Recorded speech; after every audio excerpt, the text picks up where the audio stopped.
Bonjour, c'est Ursule encore. On est le 28 mars 2025. Alors, je viens sonner la trompette aujourd'hui encore et je viens proclamer le retour de notre Seigneur Jésus-Christ. Amen et alléluia, soyons tous bénis, soyons remplis de sa joie. Amen. Alors, aujourd'hui, je viens parler de carquois. Alors, le Seigneur nous encourage à remplir nos carquois. Alors, le texte se trouve dans les psaumes 127, le verset 5. Heureux l'homme qui a rempli son carquois. Heureux l'homme qui a rempli son carquois. Ils ne seront pas confus quand ils parleront avec des ennemis à la porte. Amen. Alors, le carquois, n'est-ce pas, c'est un étui qui sert à ranger les flèches. Alors, c'est l'idée de guerre, quand tu es en situation de guerre, et dans le temps, n'est-ce pas, il n'y avait pas les armes à feu, et puis voilà, c'était des flèches. Alors, quand les gens partaient en guerre, ils avaient ce sac-là, dans lequel ils rangeaient leurs flèches, parce qu'une flèche, quand tu l'envoies, quand tu la lances, ben voilà, si tu peux la récupérer, alors elle a une certaine distance, le temps que tu cours pour la récupérer, alors l'ennemi peut avoir le dessus sur toi. Et donc, une personne préparée à la guerre, c'est une personne qui, en plus d'avoir tout son arsenal autour de lui, a en plus de cela son carquois rempli de flèches. Et le Seigneur nous encourage à avoir notre carquois rempli, n'est-ce pas, de flèches. Et le psaume 127 dit ici, au verset 3, « Voici des fils sont un héritage de l'Éternel. Le fruit des entrailles est une récompense. » Amen. Le fruit de tes entrailles est une récompense. Maintenant, tu pourrais t'arrêter au niveau des enfants physiques et dire, ok, le Seigneur veut qu'on ait beaucoup d'enfants et puis l'analyser comme peut-être ta compréhension. Mais ici, parlant des fruits des entrailles, le Seigneur est en train de parler des œuvres qui sortent de toi. De tout ce que Dieu a prévu que tes entrailles rapporteraient. Alors ici, l'entraille est synonyme de récipient. Et selon la pensée du Seigneur, tu peux avoir un petit récipient ou bien tu peux avoir un gros. Alors, ça ne dépend pas de la quantité que Dieu t'a donnée. Parce que tu peux avoir un petit récipient et élargir, n'est-ce pas, ce récipient de telle sorte qu'il devienne gigantesque. Alors, si on regarde, n'est-ce pas, dans le psaume 67, le psaume 67 et le verset 7, ça nous dit, « La terre donne ses produits, Dieu notre Dieu nous bénit. » Donc, la terre est vaste. Amen. Elle est vaste d'un continent à l'autre. Tout ça, c'est la terre. Elle donne ses produits. C'est-à-dire, les entrailles de la terre sont très vastes. Et le fruit des entrailles de la terre, ce sont les produits de la terre. Tout ce qu'on récolte, tout ça, n'est-ce pas, c'est attribué à la terre parce que c'est elle qui nourrit toute l'humanité, n'est-ce pas? Alors, quand bien même la technologie se serait développée et qu'il y aurait une autre méthode, toujours est-il que le premier élément ou bien la base qui aurait servi à développer une certaine technologie provient de la terre. Alors, les entrailles de la terre, ce sont ces produits-là que nous mangeons. Tout ça, c'est un exemple. Un exemple pour dire que tu as des entrailles, n'est-ce pas? Tes entrailles spirituelles regorgent de beaucoup de choses. Alors, à force d'enlever l'impureté qu'il y a en toi, tes entrailles vont prendre la dimension. Amen. Et dans Ésaïe 54, le verset 2 à 3, Dieu dit, « Élargis l'espace de ta tente, qu'on déploie les couvertures de ta demeure. Ne retiens pas, Allonge tes cordages et affermis tes pieux, car tu te répandras à droite et à gauche, ta postérité envahira les nations et peuplera des villes désertes. Alors, Dieu parle à Israël, et il dit à Israël, ta postérité. N'est-ce pas? Ici, on sait qu'il s'agit de la postérité physique. Ici, mais derrière la postérité physique, Dieu parle de la postérité spirituelle. Amen. Parce qu'il a dit à Abraham, compte les étoiles. Abraham a essayé de les compter, il n'arrivait pas à les compter, et Dieu lui a dit, ta descendance sera comme ça. Alors, les leaders religieux se sont arrêtés au niveau de la descendance physique d'Abraham, si bien que, alors que Dieu était devant eux, en la personne de Jésus, ils n'arrivaient pas à connecter à ce que Jésus leur disait, ou bien ils refusaient, n'est-ce pas, sciemment ce que Jésus leur disait, clamant d'être la postérité d'Abraham. Mais Dieu parlait ici, à travers son Fils Jésus-Christ, n'est-ce pas, de la postérité spirituelle, de la descendance spirituelle d'Abraham, qui serait aussi vaste que le sable de la mer. Vous savez, quand tu te tiens, n'est-ce pas, sur la plage, tu ne peux pas compter le sable. Quand bien même tu prendrais ce sable-là dans une petite cuillère à thé, tu ne peux pas compter. À combien plus forte raison sur l'étendue de la plage. Et Dieu a dit à Abraham, c'est comme ça que sera ta descendance. Et nous savons, je ne sais pas combien de temps Abraham a vécu, jusqu'à nous, ça fait combien d'années? Est-ce que ça fait 10 000 ans? Moi, je ne sais pas. Est-ce que ça fait 7 000? On ne sait pas. Mais toujours est-il que de génération en génération, de siècle en siècle, n'est-ce pas, Dieu a enfanté à Abraham de la descendance. Et ici, la descendance spirituelle. Parce que c'est dit dans 1 Corinthiens, attendez, il faut que je regarde mes notes. C'est dit dans 1 Corinthiens 15. 1 Corinthiens, attendez, je vais m'assurer que j'ai la bonne référence.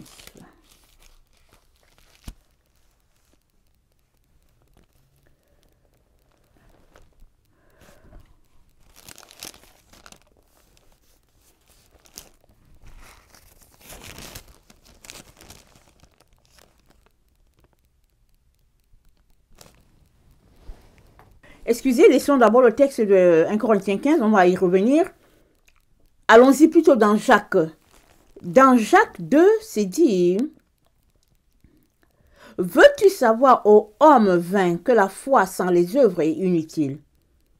Abraham, notre père, ne fut-il pas justifié par les œuvres lorsqu'il offrit son fils Isaac sur l'autel? Tu vois que la foi agissait avec ses œuvres, et que par les œuvres, la foi fut rendue parfaite. Ainsi s'accomplit ce que dit l'Écriture. Abraham crut à Dieu et cela lui fut imputé à justice. Il fut appelé l'ami de Dieu. Vous voyez que l'homme est justifié par les œuvres et non par la foi seulement. Donc les œuvres, n'est-ce pas, qui sortent de nous sont le fruit de nos entrailles. C'est ça qui est à l'intérieur. Alors, plus tu es dévoué à ton Seigneur, plus les œuvres qui sortent de toi, n'est-ce pas, proviennent du Saint-Esprit. Parce que c'est le Saint-Esprit qui fait tout cela en toi. Ce n'est pas toi, c'est le Saint-Esprit qui agit pour que tes entrailles puissent s'élargir et produire quelque chose d'agréable à ton Dieu. Alors, dans 1 Corinthiens 15, n'est-ce pas, alors que il était en service, en train de travailler pour le Seigneur, le frère dit, par la grâce de Dieu, je suis ce que je suis, et sa grâce envers moi n'a pas été vaine. Loin de là, j'ai travaillé plus que vous tous, non pas moi, mais toutefois la grâce de Dieu qui est en moi. Amen. Non pas moi, c'est la grâce de Dieu qui est en moi, qui fait toutes ses œuvres. Et nous savons que le frère Paul était vraiment dévoué pour le Seigneur, rempli de l'Esprit de Dieu, et il n'est pas en train de se vanter ici, il est en train de dire, cette grâce-là, n'est-ce pas, c'est elle qui agit, et c'est la même grâce, n'est-ce pas, qui veut agir à travers toi aujourd'hui. Amen. Si tu es là, en train, n'est-ce pas, de servir le Seigneur, ou bien dans le désir de le servir, ou bien vraiment aimant le Seigneur te dit qu'il aimerait que tu élargisses ton cordage, que tu te répandes, n'est-ce pas, que tes entrailles soient profondes, qu'elles soient, n'est-ce pas, immenses, afin que Dieu soit glorifié. Parce que Dieu est glorifié quand, à travers ses enfants, ses œuvres sont manifestes. Et les gens veulent, n'est-ce pas, de ce Dieu-là. Ce Dieu qui n'est pas caché, mais dont on peut voir les œuvres. Voilà pourquoi le Seigneur nous encourage, n'est-ce pas, en ce jour, à remplir nos carquois. Ici, carquois étant synonyme d'entrailles. Il aimerait que on puisse, n'est-ce pas, se répandre dans toutes les dimensions. Mais ici, mettons de côté la dimension des fils physiques, des filles physiques. C'est les fruits des entrailles. Mais nous savons que s'il fallait parler de postérité physique, alors Jésus n'en aurait pas. Amen. Or, Ésaïe 53, parlant de Jésus,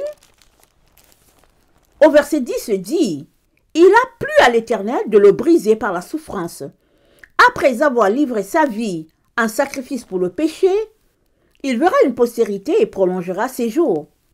Et l'œuvre de l'Éternel prospérera entre ses mains. À cause du travail de son âme, il rassasiera ses regards. Par sa connaissance, mon serviteur juste justifiera beaucoup d'hommes, et il se chargera de leur iniquité. C'est pourquoi je lui donnerai sa part avec les grands. » Amen. C'est dit, je reviens au verset 10. Après avoir livré sa vie en sacrifice pour le péché, il verra une postérité et prolongera ses jours. Donc, Jésus-Christ a livré sa vie pour toi et moi, et c'est dit, il verra une postérité. Jésus-Christ n'avait pas d'enfant physique, mais sa postérité est immense. Et quand Dieu a dit à Abraham, tes enfants, ta descendance sera comme le sable de la mer, il faisait référence, n'est-ce pas, à cette descendance-là qui viendrait à travers le Seigneur Jésus-Christ. Et toi qui m'écoutes, tu fais partie de cette descendance-là d'Abraham. Tu fais partie de cette postérité-là d'Abraham à travers Jésus-Christ. Ça veut dire que, alors que Jésus-Christ n'était pas encore sur la terre, Dieu t'avait déjà vu. Amen. Il avait déjà établi comment il te sauverait. Et comment il établirait, n'est-ce pas, ta place dans son sein, et comment il te répandrait à gauche, à droite, de telle sorte que tes cordages, n'est-ce pas, aillent en profondeur et en largeur. Dieu avait déjà prévu cela. Mais toi, as-tu déjà pensé à ce Dieu-là, qui t'aime tant, qu'il dit à Abraham, peut-être quelqu'un avec qui tu n'es même pas parenté, il dit à Abraham, ta descendance sera nombreuse sur la terre. Il fait Abraham compter les étoiles. Abraham n'est-ce pas, Abraham sort et puis il n'est pas capable de les compter. Et Dieu lui dit, ta postérité là, elle sera comme ces étoiles là, elle sera comme le sable de la mer. On ne sait pas, ça fait combien de milliers d'années de cela. Et aujourd'hui, Dieu te dit, tu étais dedans. Amen, tu étais dedans. Si juste tu acceptes Jésus-Christ aujourd'hui, n'est-ce pas, et que tu fais de lui ton sauveur et ton Seigneur, tu fais partie de cette postérité dont Dieu parlait. Parce que Jésus-Christ, c'est le pont entre Dieu et les hommes. C'est le Fils de Dieu, n'est-ce pas, qui est venu sur la terre, lui qui n'a point péché, a vécu au milieu de nous, afin, n'est-ce pas, de le libérer du péché. Il est passé par toutes sortes de souffrances et d'humiliations, afin d'accomplir la loi qui était là. Une fois accompli, n'est-ce pas, il a fini son travail, ils l'ont tué, mais Jésus-Christ est ressuscité.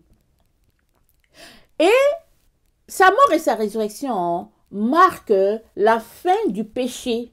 Amen. Ça marque la fin de la mort, ça marque la fin du péché. Tu n'as plus besoin de vivre sous le poids du péché. C'est fini, tu es délivré de ça. À cause de Jésus-Christ. Amen. Et aujourd'hui, il t'invite à lui donner ta vie. Veux-tu lui donner ta vie? Parce qu'il est le pont entre Dieu et toi. Si tu cherches Dieu depuis longtemps et que tu ne sais pas comment entrer en communion avec lui, ou bien que tu cherches Dieu et que tu as une relation, entre guillemets, avec lui, mais ça n'avance pas, ça dit tout piétine, sache que Jésus-Christ est la solution. À tous tes problèmes, il est la solution. Il te suffit d'ouvrir la bouche et de dire, Jésus-Christ, je t'offre ma vie. Viens dans mon cœur, viens me changer. Il te suffit de choisir, n'est-ce pas, de suivre Jésus-Christ et lui, il t'aidera à élargir tes cordages, c'est-à-dire à rendre tes entrailles profondes, afin que de tes profondeurs jaillissent, n'est-ce pas, des sources pour plusieurs. Amen. Alors, je t'invite à répéter après moi, Seigneur Jésus-Christ, je t'invite à répéter après moi si tu veux donner ta vie à Jésus. Amen. Donc, on y va. Seigneur Jésus-Christ, merci de m'avoir sauvé. Merci d'être mort sur la croix pour moi, d'avoir payé le prix qui était le mien et tu l'as payé par ta mort. Afin qu'aujourd'hui, je puisse avoir la vie et que je sois appelé enfant de Dieu. Merci infiniment parce que, oui, je décide d'être enfant de Dieu. De faire de toi, Jésus-Christ, mon sauveur et mon maître. Je décide de changer de vie. Et merci de m'avoir donné le Saint-Esprit. L'Esprit de Dieu vivant en moi qui peut me conduire dans toutes choses, qui peut m'aider à me développer dans le Seigneur et qui peut m'aider, n'est-ce pas, à répandre mes cordages de telle sorte que, de par moi, plusieurs aussi viennent à toi. Amen.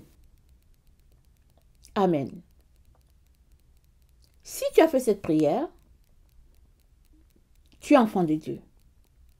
Tu es enfant de Dieu. Tu n'as pas besoin d'aller chez un prêtre, chez un pasteur, pour faire une autre prière. Non, tu es sauvé. Amen, tu es sauvé. Ce qu'il te faut, c'est maintenant décider de développer ta relation avec le Seigneur. Tu as besoin de lire ta Bible.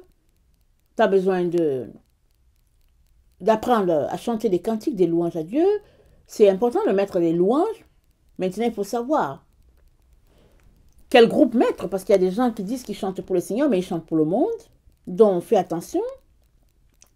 Et aussi, il faudrait que tu prennes du temps pour prier. Prier, ce n'est pas compliqué. C'est juste t'asseoir devant Dieu et lui parler comme tu parlerais à une autre personne. C'est d'entrer en communion avec Dieu. Du profond de toi-même. Ne lui cache rien. Partage-lui tout ce que tu vis. Et dis-lui comment tu aimerais aller en profondeur avec lui. Et Dieu va t'aider. Et ça se fait de jour en jour. Ne le fais pas aujourd'hui. Pour attendre 3 mois et puis avant de revenir le faire encore. Pour attendre 2 semaines avant de le faire. Non. Bâtis une habitude, n'est-ce pas? De venir quotidiennement devant Dieu. Alors que tu t'approches de lui, lui aussi s'approchera de toi.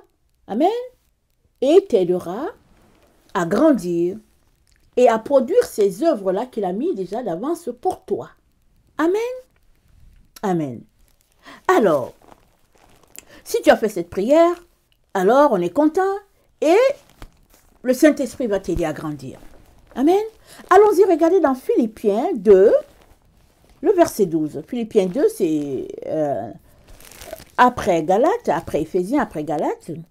Donc ça dit ceci. Ainsi, mes bien-aimés, Comme vous avez toujours obéi, travaillez à votre salut avec crainte et tremblement. Non seulement comme en ma présence, mais bien plus encore maintenant que je suis absent. Ça, c'est Paul qui encourage ses enfants. Il était en prison et il leur dit de travailler à leur salut. Il n'est pas en train de dire de travailler et Jésus va les sauver. Non. Ils sont déjà sauvés. Amen. Tu es déjà sauvé là. N'est-ce pas? Tu viens de faire ta prière. Tu es sauvé. Alléluia. Amen. Maintenant, il te dit de travailler, n'est-ce pas, pour mettre ça dans la compte du fait que tu es sauvé. C'est-à-dire quoi? Il est en train de dire d'exprimer ta reconnaissance envers Jésus-Christ en travaillant pour lui. Et quel type de travail s'agit-il? Il s'agit, n'est-ce pas, d'amener les autres à Dieu. Tu n'as pas besoin d'être appelé évangéliste, pasteur, prophète, apôtre. Non! Tout le monde peut évangéliser. Parce que Jésus-Christ a dit quoi? Il a dit, allez de par les nations. Faites de tout le monde mes disciples. Baptisez-les au nom du Père, du Fils et du Saint-Esprit et observez-les et enseignez-leur à observer, mes commandements. Donc tout le monde qui a donné sa vie à Jésus-Christ est appelé à faire ça. Voilà, on a des limites, on est bloqué, on ne sait pas comment faire, souvent on a honte et puis toutes sortes de situations. Tout ça, ça se réglera si tu venais devant Dieu. Dieu te donnera le zèle, n'est-ce pas, pour lui. Il te donnera la passion, n'est-ce pas? Et il te permettra d'élargir tes cordages de telle sorte que tes entrailles soient autant spacieuses que profondes pour la gloire de son nom. Parce que, selon Ésaïe 53, c'est dit que l'œuvre de l'Éternel va prospérer entre les mains de Jésus. Mais Jésus-Christ n'est pas sur la terre. Amen. Il n'est pas ici. Mais le Saint-Esprit est là. Et l'œuvre de l'Éternel prospère comment? Le Saint-Esprit, n'est-ce pas, en chacun d'entre nous, fait son œuvre de telle manière que on puisse produire pour la gloire de Dieu. Ce n'est pas un travail physique. Ce n'est pas un travail où on se pète les bretelles en disant « Ok, moi je fais ceci, je fais cela. » Mais non, ce n'est pas de ça. On travaille pour la gloire de Dieu. Voilà pourquoi Paul dit, n'est-ce pas? Il dit, on a lu le texte tantôt, je le reprends encore, on va le lire et ça va nous encourager et puis ça va nous donner de comprendre qu'est-ce que le Seigneur attend de nous. Alors, 1 Corinthiens 15, le verset 10, le frère dit,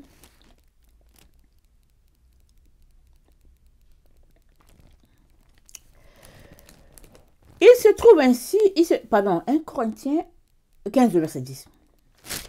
1 Corinthiens 15, le verset 10, par la grâce de Dieu, je suis ce que je suis, et sa grâce envers moi n'a pas été vaine, loin de là. J'ai travaillé plus que tous, non pas moi toutefois, mais la grâce de Dieu qui est en moi.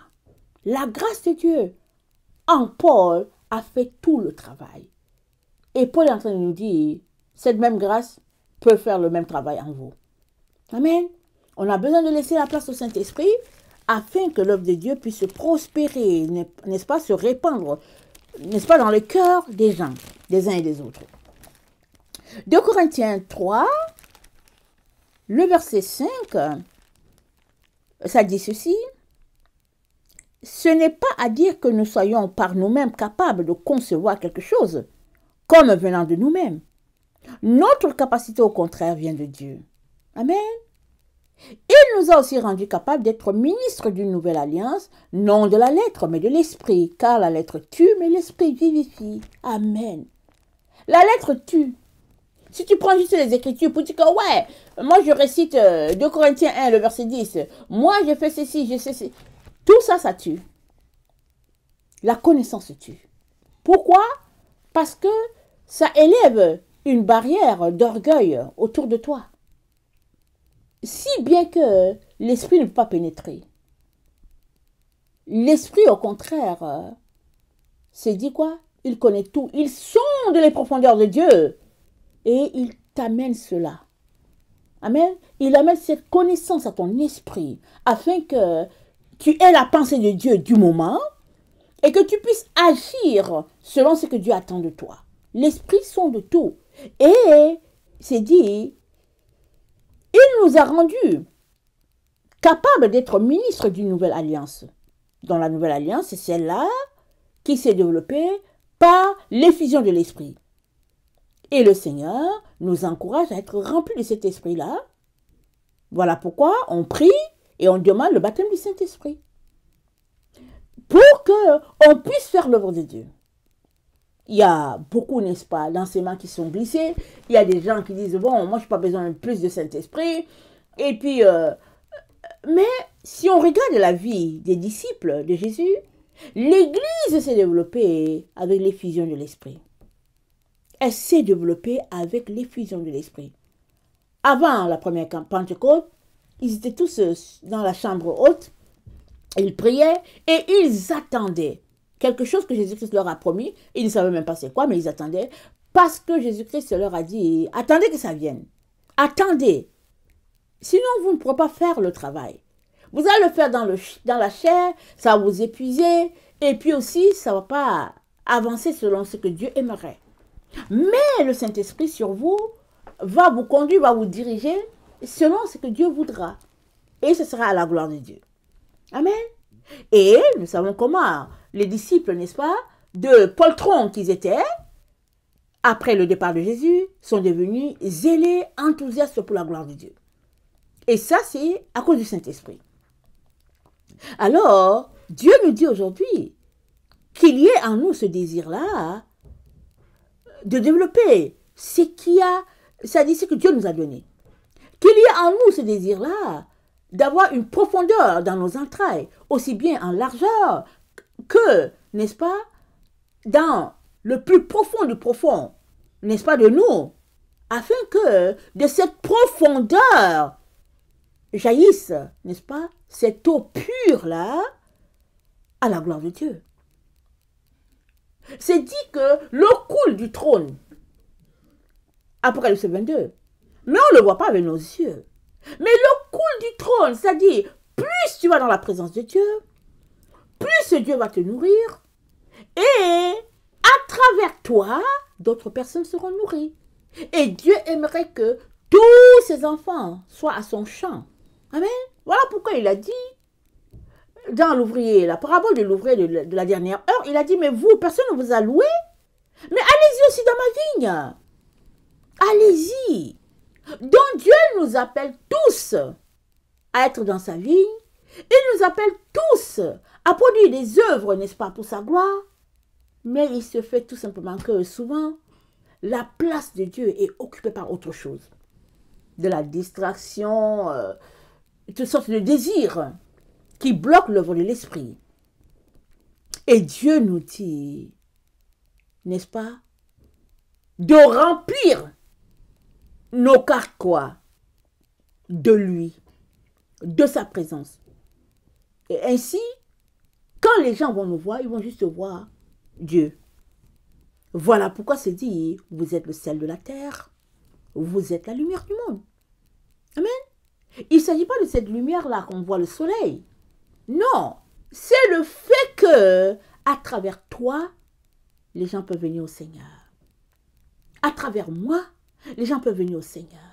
À travers lui, les gens peuvent venir au Seigneur. Parce qu'ils vont dire, il y a quelque chose. Ce quelque chose-là, c'est ça. C'est ce quelque chose-là que j'aimerais. Amen. Et cela devrait te pousser à laisser toutes les distractions de cette terre et te concentrer à aimer ton Seigneur. Dans Colossiens 1, le verset 29, voilà ce qui est dit. C'est à quoi je travaille en combattant avec sa force qui agit puissamment en moi. Amen. Paul dit il travaille par la force de Dieu qui agit en lui. Amen. Et cette force de Dieu, c'est le Saint-Esprit. Parce que le Saint-Esprit, c'est un dunamis. C'est la présence de Dieu qui fait des choses au-delà de ce qu'un humain est capable de faire. C'est la raison pour laquelle Jésus-Christ a dit, celui qui croit en moi, il fera les choses plus grandes que j'ai faites. Alors on peut s'arrêter pour dire, quoi? Faire des choses plus grandes que le Fils de Dieu, comment est-ce possible? Oui, c'est possible parce que Jésus-Christ est parti et est retourné à Dieu. Jésus-Christ est venu, il a fait une œuvre sur la terre, et peut-être que le temps n'était pas encore là, mûr pour toutes sortes de compréhensions, comme l'ange a parlé à Daniel, il a dit, Daniel, ce n'est pas, toutes ces révélations ne sont pas pour ton temps, la connaissance va augmenter. Toi, va te reposer, la connaissance va augmenter. Donc, depuis le temps où Jésus-Christ est venu, la connaissance a eu à augmenter, si bien que toutes ces choses-là, que les premiers peut-être n'ont pas été capables de saisir, nous les saisissons. L'exemple que j'ai, par exemple, c'est Paul. Paul n'a pas marché avec Jésus-Christ, n'est-ce pas, du temps des disciples. Les 12 étaient là, mais Paul n'était pas encore là, il n'était pas encore converti. Mais quand Jésus-Christ l'a touché sur le chemin de Damas, et que les disciples ont testé, n'est-ce pas, la foi de Paul, ils lui ont donné la main, ils ont dit, ok, Dieu appelle aussi les païens. Donc toi, va vers les païens, et puis nous, on va se concentrer du côté, n'est-ce pas, du peuple d'Israël, afin de révéler, n'est-ce pas, au peuple qui est Jésus-Christ, et puis d'ouvrir leurs yeux. Amen. Alors la connaissance que Paul avait des Écritures était beaucoup plus grande que ce que les disciples pouvaient saisir. Amen. Et Dieu seul sait pourquoi. Amen. Peut-être que Paul, à cause du fait qu'il était érudit, on ne sait pas plus, mais Dieu sait. Amen. Tout est à la gloire de Dieu. Donc Paul n'était pas en train de se vanter, il était tout simplement en train de dire que la grâce de Dieu a agi de telle sorte que le fruit de ses entrailles, n'est-ce pas, était immense. Et la preuve est que jusqu'aujourd'hui, nous sommes au XXIe siècle, nous continuons, n'est-ce pas, d'être, n'est-ce pas, comment on appelle ça, d'être touchés par les fruits de Paul. Amen. Les Écritures, Colossiens, Philippiens, Éphésiens, tout ça c'est Paul. Et nous arrivons à une compréhension beaucoup plus grande, n'est-ce pas, de tout ce qui était là qu'on ne saisissait pas. Et Dieu veut cela pour toi et moi. Amen. Il ne veut pas seulement que ce soit Paul, que ce soit Timothée, que ce soit Jean, Jacques. Non, il veut aussi que toi aussi, que tu répandes, n'est-ce pas, le fruit, n'est-ce pas, de Dieu sur la terre, et cela viendrait de tes entrailles. Amen. C'est ça que Dieu s'attend. Alors,